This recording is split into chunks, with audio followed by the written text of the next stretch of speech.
Welcome to Manager Tools. Today's topic, boss meeting prep. No surprises. Here we go.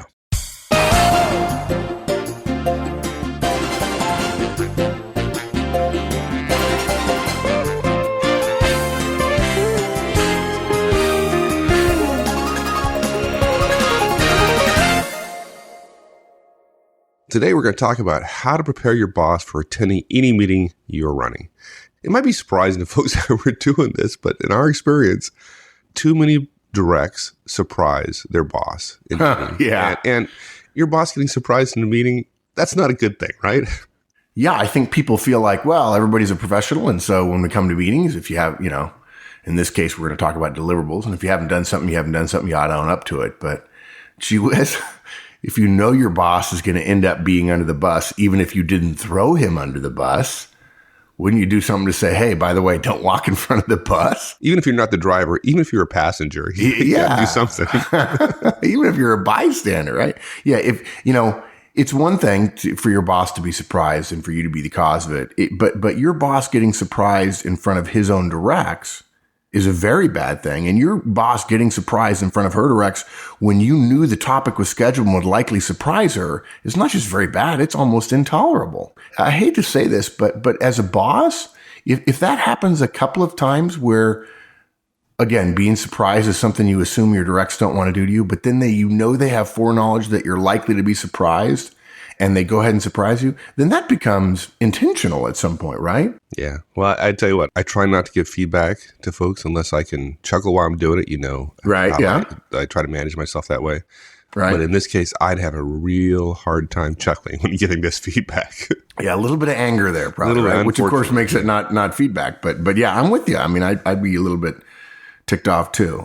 And look, let's make it even worse. I got two different sort of examples related to surprising your boss. First, now it's not your boss that's got egg on her face. It's you. Your direct scheduled a meeting, put a deliverable you have knowledge of on the agenda, and they knew there's a possibility that you will not have accomplished the objective. Even if you're not going to get visibly angry, I mean, really, can you honestly say that you'd be happy about it? That it'd be no big deal? Haha, no, sorry, I just blew that one. I mean, and the reason I use that example is because I've talked before about how differently, for those of us who are managers, we tend to see ourselves as managers than we do our boss. But generally, how you see your boss is to a large extent how your directs see you. Or let me just give a different example. You walk out of a meeting where you've just done this to your boss, okay, and he wasn't ready. One of your directs was also delinquent on some tasks in that same meeting. Even if you have the right rejoinder to your direct, isn't it something of a downer when the direct says, maybe not to you, but to somebody else, gee, how hard can you get on me when the big boss isn't doing his stuff either? Right? Yeah. It just doesn't set a good example, makes you look bad. So, look, we heard it, right? The boss walks out of a meeting and says to the direct, one phone call, a brief email, neither of these, you could have done either one and you didn't do either of them, or 100 other things you could have done didn't occur to you to keep me from having to mea culpa in front of my directs. Thanks for nothing. Yeah. Right? Maybe not professional feedback. Yeah. But I'll tell you what, the vast majority of bosses, unfortunately, don't give any kind of feedback whatsoever. They're angry and they don't say anything. And then they hold it against you for a long time, like around performance review time, even if they don't tell you. So, yeah. But look, folks, this is an easy mistake to cure. We suspect there are thousands of you listening right now thinking, gee, I know all I need to know. I never thought about this before, but I know I'm never letting my boss walk into a meeting that I run or that I'm involved in without notifying him or her about deliverables that are coming up, and it's not going to fall through the cracks ever again. And if you get that, right, don't surprise your boss, then maybe this cast is done for you, shortest cast ever. So you IDs, if you think you get it, turn to music now in the car on the way to work. Good. So what are we going to cover? What specific points? So 6 points. It's 6 probably scares people, right? Oh my gosh, he's going to go on and on forever. But in that, I just the other day was reading iTunes comments about the show, and the negatives always tend to be about my long-windedness. I will try to keep this brief. They're 6, but they're short, just a couple of paragraphs each.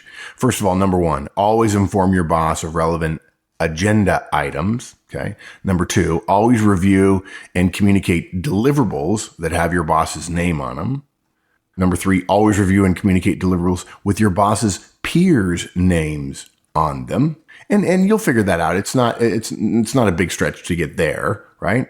Number 4, if your boss won't attend, agree on status that's going to be reported. Okay. Number 5, after meetings, notify your boss immediately in a special way rather than just, he gets the agenda a couple of days later, of potential deliverables or needs that came out of the meeting. So he or she has plenty of time. And then lastly, we have a brief note, special note for those of you in matrix organizations and project managers where you could say, well, I really don't have a boss. And you'd be right. But anybody who outranks you in the formal structure ought to be considered a boss, just because if those people have role power, even if they're assigned to you on a project, you keeping them apprised is better for your career. That's the 6. Perfect.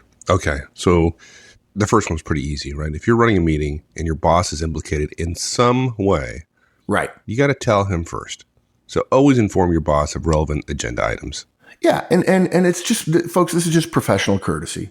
Okay. And maybe you would say, I don't need this from my directs. And that's great. I would argue that at some point, I'd be willing to bet that 80% of the people who are saying right now, I don't need this from my directs, are frontline supervisors. And they're not directors. They're not executives, where the scope of responsibilities is much broader and things do fall through the cracks.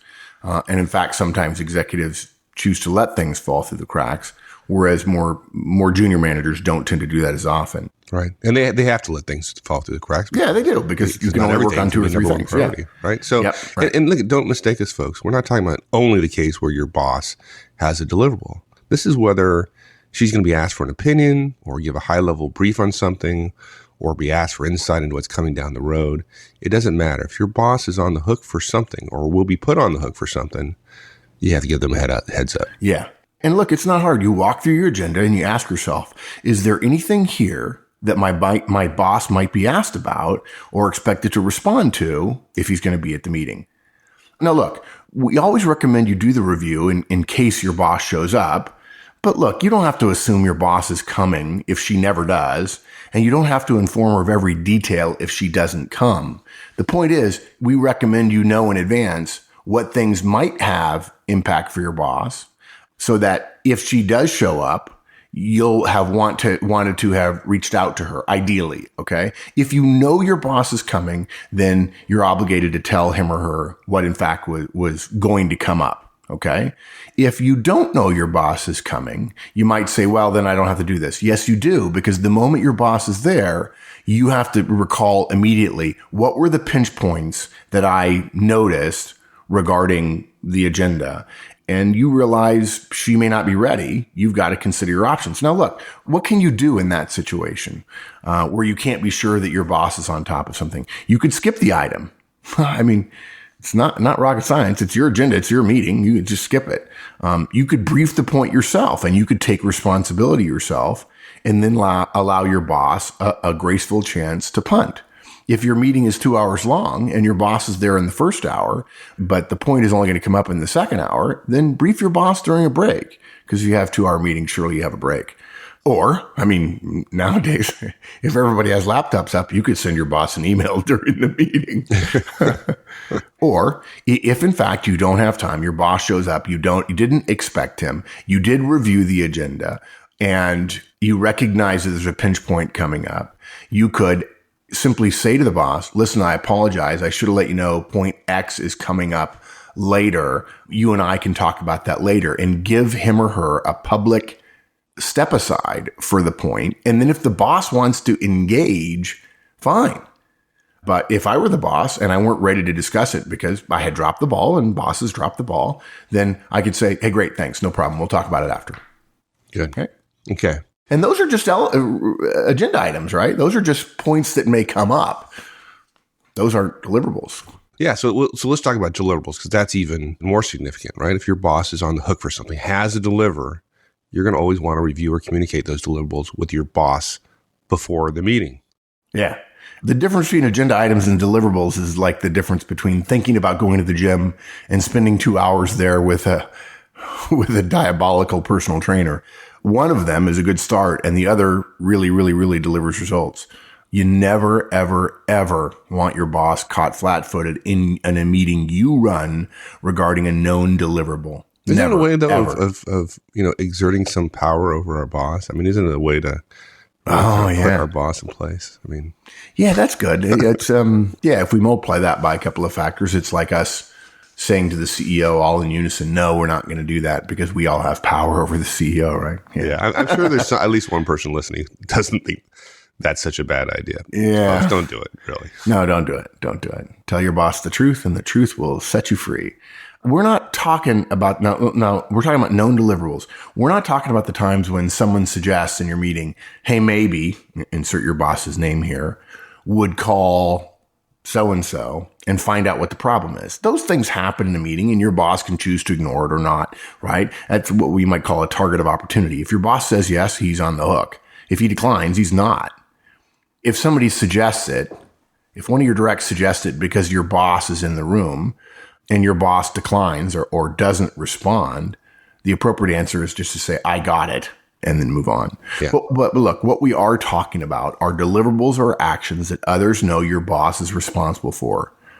That's the danger, that your lack of advanced communication with your boss will lead him to appear unprofessional to your directs or even your peers, because when the discussion comes around to him, he won't be ready. Since he has less chances to communicate with your directs than you do, each chance is more valuable and therefore more fraught with potential downside than any of your opportunities to communicate with your directs. Look, it's likely that your directs, they know that he hasn't done it, right? Either because of your role power or the simple nature of a standing meeting where deliverables are reviewed and task owners are held accountable. They know when they're responsible for things, and they know they're going to be expected to brief on it. That's the way the meeting is run. And so they won't be surprised. On the other hand, your boss may be surprised without that kind of information, without thinking about it. I mean, I've been to a lot of meetings that my directs are running, and I didn't know the structure of the meeting. Directs take it for granted, right? It's the meeting they go to where they have to report on their deliverables. Your boss probably isn't thinking that way. And so it's easy. Look, if your boss's name is on a deliverable, you've got to let him know in advance that that deliverable is going to be discussed. You've got to send an email or leave him or her a voicemail and say something like, we're going to go over the new budget planning process next meeting, which you've said you'll attend. One of the tasks in the plan is to get quarterly guidance from division, and you're the owner of the task. It's due next Tuesday. You can probably say you're on top of it. That's enough. Ideally, you'll present the division guidance. If I can help, let me know. If you want to handle this differently, also, just let me know. There's an underlying structure of that note or that mention or that email or that voicemail, which is the components of it are, tell them what they're responsible for. Tell your boss what he's responsible for. Give him the context. Tell him the deadline. Offer to help, and then offer to handle it differently as a function of he's got other stuff to do that you don't know about, and you have no role power. It's pretty simple. Tell me, if I'm your boss, tell me what I'm responsible for. Give me the context. Tell me the deadline that I'm under. Offer to help me out in terms of doing it for me or assisting in some way, and then offer to handle it differently in the meeting. That's the way you do it. Yeah, I like that. I can follow those steps. Yeah. It's professional courtesy and it's career management 101. We ought to have this as career tools. But it is a manager tools cast because managers are usually running meetings and have both directs and bosses. Right. Okay. So for my boss, what about other folks who have some role power in the organization, but are not necessarily my boss? For example, my boss's peers. How do I handle them? Any differently? Same? Yeah, I think that basically the same goes for your boss's peers. If your boss is going to be in the meeting. Why is that? I mean, I don't work for them. Why is that so important? Why do I have to treat them differently than anybody else? There are people who would argue with us on this, but here's what we've seen in our experience. First, if your boss is in the meeting, your directs are going to assume he's going to know something about what his peers are doing. This is usually a misapprehension, but perceptions matter. Okay. Second, it's much easier for your boss to reach out to her peers than it is for your directs or even you to do that. If one of your boss's peers is on the hook for something, if you know the peer well, go ahead, reach out. If they're on the hook for something, there's no respect for rank that would suggest you oughtn't reach out to them, right? And in today's matrix world, people would say, wow, why wouldn't I? And you're right, you would if you knew them, right?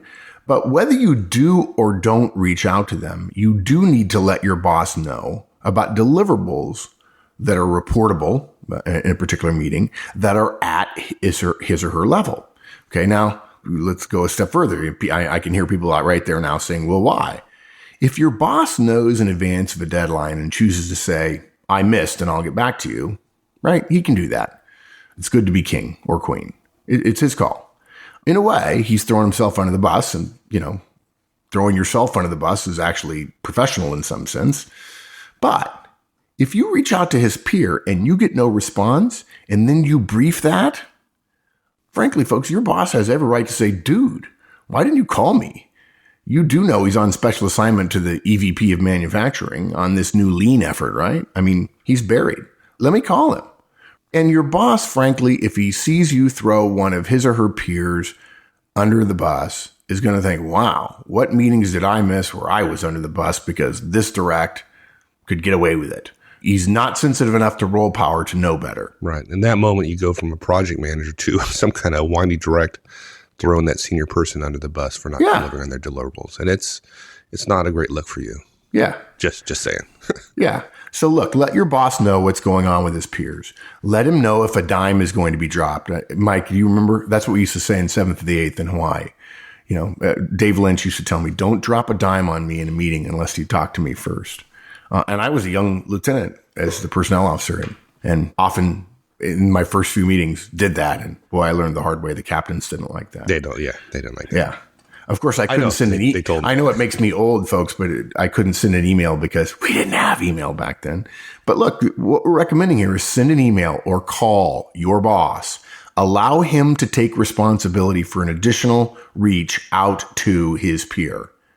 And then ask at the last minute or shortly beforehand, how would you like me to brief the peer's name inserted here deliverable? And even if it just means your boss knows, hey guys, I apologize. I knew that Joe was responsible for that. I could have easily reached out. I didn't do it. Let's turn that deliverable over to me. And that probably wouldn't happen in a matrix organization, but in a different organization. Let's turn that over to me and I'll take responsibility for the outreach and wrangling Joe to get it done. Good. Now, what if my boss has some deliverables, but isn't going to attend the meeting? What do I do then? Well, wait, in my virtual world, every boss attends every one of his directs meetings who are managers, right? I mean, they've got all kinds of time. Good. Nice to see you live in fantasy. Yeah, virtual world. Lucky you. Yeah. It's always sunny and 72 here, by the way. If your boss has deliverables, but she's not coming, don't think that means you don't have to brief her. And you could just say the boss didn't deliver, right? Even if it's true. Just because it's true doesn't mean it's smart. As my son said the other day, you're not Abraham Lincoln sizing up a dress. Be careful about too much truth. So look, if your boss isn't coming, but he owns deliverables, you still reach out. Okay. The thrust of the conversation is same as before. What is the boss responsible for? Give him some context, state the deadline, offer to help, and offer to handle it differently. Or in a way, I mean, this will sound probably bad to some of you, sweep it under the rug for the purposes of this meeting and essentially brush over it so the boss is not publicly embarrassed, particularly when the boss isn't there. And look, in this case, the offer to handle it differently inherently suggests the questions, how do you want me to report on this for you? Because people are going to assume, look, folks, if you don't know this, people are going to assume if you're a manager and you've got your directs in a meeting, and as it turns out, your boss is on the hook for a deliverable, is accountable for something, your team is going to assume that if the boss isn't there, that you have knowledge or that you should, pardon the word, but we're talking about how directs tend to feel about their bosses. The boss should know what the boss's boss has done or haven't done. So look, right? Ideally, you'll hear back from your boss about how he wants you to proceed. And so, okay, problem solved. But if you don't hear, our recommendation is to report a deliverable whose deadline is in the future, report it as green. And a deliverable of your boss's whose deadline has passed, look, a simple answer is put it as a question mark. Okay. Now there are purists out there who say, wait, that's not, it's either red or it's yellow or it's green. Now, I wouldn't fall on my sword and say, you're stupid, folks, if you make it yellow. Although, look, if the deadline is passed on something, calling it yellow is about the same thing as calling it a question mark, because the rules of project reporting, if you're doing red, amber, green, or red, yellow, green, is if it's past the deadline, it's red. But look, a little bit of grace to people who have more power than you is not just saying I'm fearful of power, but it is a recognition that in the case of your boss, there are many things going on that you don't know. On the other hand, there ought not to be many things going on with your directs that you don't know. And because of your role power, you can say, hey, look, that's red, guys. If it's one of your directs, you can say, hey, that's red. What do I need to do to help you? But you can't necessarily do that with your boss, or you don't have as much ability to help your boss get out of a red status. And so you try to avoid doing that. Now, you might say, well, it's not exactly accurate. Yes, okay, we agree we're in a little bit of a gray area here. But if you don't know, if you legitimately don't know, put a question mark. And I would argue that your boss getting the task report, the project report, and seeing question marks rather than red, even if they know you reached out to them, they will appreciate the little bit of grace, the fact that it's not red. So maybe it's not green or it's not yellow, but the fact that it's not red, let me make something up here, which is, if your boss is late on something, but you don't know for sure that he's late, then the status of that is not red. I'm not saying it's green. I'm not saying it's yellow. You can call it question mark. That's our recommendation. But the key is it's not red yet. A project plan and deadlines don't have any power over you, but communicating status to numerous people that puts your boss in a bit of a pinch is just not a good thing. It's a risk assessment, right? If you mark it red, but you discover the task was complete, couldn't your boss say to you, hey, you reported that wrong? And by the way, you reported it wrong and made me look bad too? Even if your boss had opportunity, it's a longer story. So discretion is the better part of valor. Don't be so black and white. Boy, I'm mixing metaphors there. Don't be black and white about red, yellow, green so much that your boss ends up going, man, I wish you'd have called me or done something. That's good. So let them know. One more quotable from Mark Horstman's cast. Overcommunication with bosses happens after meetings.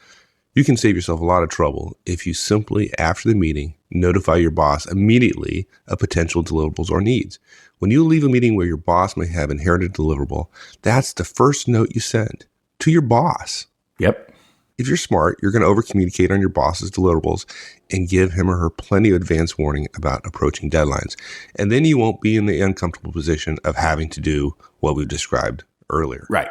Exactly. Yeah, it's simple. Just, the boss gets the first note when their deliverables involve coming out of a project meeting. And by the way, we've been using project as an example because Horstman's law of project management, who does what by when. But this is true of any work that you're doing, whether it's part of a project or not. If somebody's accountable for something, if they're responsible for something, when it comes to your boss gets notified first. Yeah. Now, how about, matrix organizations or, your typical project manager who's kind of in a matrix environment? What do we do there? I almost didn't put this in. And the reason I didn't is because I wasn't even really thinking about it until I mentioned to somebody the other day that I was going to write this cast, and they said, oh, well, that really wouldn't apply to me. And I went, bing, bing, my gosh. I mean, what happens is in matrix organizations, people begin to lose that role power sensitivity because some VP could be on my project as one of the team members as opposed to me just being a lowly manager managing that VP. And so therefore, hey, he really works for me on this one. But look, this guidance, this cast applies especially to matrix organizations and those of you who are project managers. You'll have to think more broadly about who your boss might be. Certainly it's the person who writes your review, but we're suggesting, in our experience, the key is anyone who outranks you. And now, look, if you're a matrix organization, if you're a project manager in a matrix organization and you're wondering who outranks you because you just don't know about rank, you need to learn that. We're not overly concerned with rank here, but the fact is every matrix organization we've ever been to, when a senior person is put on the team of a junior person, they act differently than another junior person on that team. They believe their role power matters. They know that they're an individual contributor on a team and that someone else, the project manager. But if the project manager is 3 levels below them, they tend to be less on time. They tend to feel less compelled to come to meetings. They tend to feel like they ought to be catered to a little bit. You can disagree with this if you like. It's okay to disagree with the principle of it, but you can't disagree with the overwhelming mountain of evidence that that's how senior people tend to behave, or even, let's call it not senior people, but people more senior than you. So the simple rule is anybody who outranks you who's on a project team, even if it's every single person on your team, I'm serious about that, then they get that treatment, okay? You look at the role power structure of the organization, because there is one. It's not all project managers and individuals, and we're all just a big happy democracy here, or meritocracy. That's not the way organizations work. You're going to have to work harder. If you're a project manager, think about role power. Anybody who outranks you, you need to give this special consideration to. And frankly, you'll be the only one or one of a few people doing it, and that's a career enhancing move right there. Yeah. Now, before we wrap up, I want to add something here because, as we're talking about this, I'm placing myself 20 years back and thinking about how I might react to this cast. So if you're a high C, like I am, and you're conscientious and you like to dot the I's and cross the T's, and you're concerned about being right, this might rub you a little bit the wrong way. And look at 20 years ago, I might react the same way you are right now. Hey, look at the boss is late. It's black or white. I'll report it as red, right? You may be right? It may follow your rules, but it's just not effective. As a project manager, you're not paid to be right. You're not paid to report everything perfectly, correctly, and miss the project. You got to deliver the project. The whole intent is to deliver the project. Whether you're right along the way when the project is delivered late doesn't really matter. What matters is being effective. And embarrassing your boss, unfortunately, it may be right. He or she may be late, but it's just not effective. And, all right, so you're not going to throw him or her under the bus, and you're still accountable for getting them to do what they need to do. And the best way to do that is not embarrassing them in a meeting. That is not an effective way to get things done. Yeah, it always surprises me that, well, it shouldn't surprise me, but it has many times in the past that I see somebody saying, well, technically I'm right. It's true what I'm saying. And then wondering why they're ineffective in the future. And they're choosing rightness now over long-term effectiveness. And folks, it's not a sprint, it's a marathon. Yeah, great point, buddy. All right. So look, wrapping up, folks, always inform your boss of relevant agenda items. You've got to review and communicate deliverables with your boss's name or your boss's peers' names on them as a matter of courtesy, professional courtesy.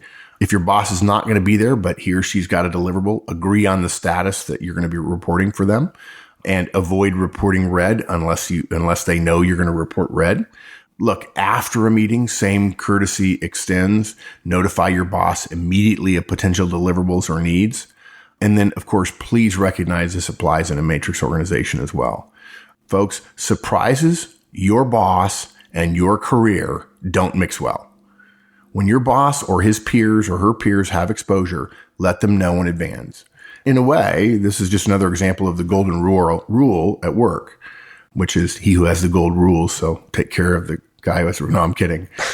Do unto others as you would want do unto your boss as you would want your directs to do to you. Reach out, do a courtesy. You may think it takes a little bit of time, and it probably does, but that 30 seconds or minute you spend sending the email or talking to your boss briefly on the phone gives you a little bit grace when next you need it. And because you're a part of the human race, just like us, you'll need it at some point, and it'll be good to have a little bit of goodwill in somebody else's back pocket for you. Awesome. All right. Thanks, my friend. My pleasure, partner. Yeah, we'll see you. Thanks, everyone. That's it. We'll see you all next week. In the meantime, have a great one. So long.